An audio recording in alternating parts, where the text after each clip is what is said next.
ପ୍ରଭୁଙ୍କ ଲୋକମାନେ ପ୍ରକୃତ ସୌନ୍ଦର୍ଯ୍ୟତା କଣ ଅଟେ? ପବିତ୍ରତା। ଆପଣଙ୍କର କଲର ଯେମିତି ଥାଉ ନା କାହିଁକି, ଆପଣଙ୍କର ହାଇଟ୍ ୱେଟ୍, ଆପଣଙ୍କର ଫ୍ୟାମିଲି ବ୍ୟାକଗ୍ରାଉଣ୍ଡ, ଆପଣଙ୍କର ତା ସହିତ ସୌନ୍ଦର୍ଯ୍ୟର କିଛି ରିଲେସନ ନାହିଁ, କିଛି ନାତା ନାହିଁ। ଆପଣ ନିଜର ପାର୍ଥିବ ଶରୀରକୁ, ଫିଜିକାଲ ବଡିକୁ ସୌନ୍ଦର୍ଯ୍ୟ କରିବା ବନ୍ଦ କରି ଆପଣ ପ୍ରକୃତରେ କିପରି ପବିତ୍ର ହେବେ ତାହାକୁ ଯଦି ଧ୍ୟାନ ଦେବେ, ଆପଣ ପ୍ରକୃତ ସୁନ୍ଦର ହୋଇପାରିବେ। ଦେଖନ୍ତୁ, ଆମର ସବୁ ବିଷୟ ବିବ୍ଲିକାଲ ହେଉ। ପ୍ରେଜ୍ ଦ ଲର୍ଡ।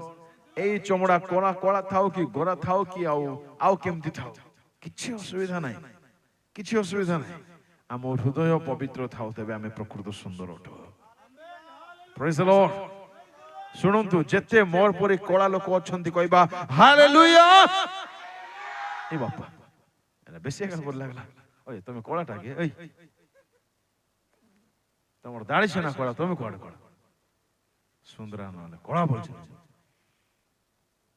ମା ଯେମିତି ଗୋରା କେ ପିଲା ସେମିତି ଗୋରା। ଯା ଭାଇ ଯା। ଏ ଖୁସି ହେଇଗଲା ଆହୁରି। ଧାନ୍ଦା କା ହାଲେଲୁୟା।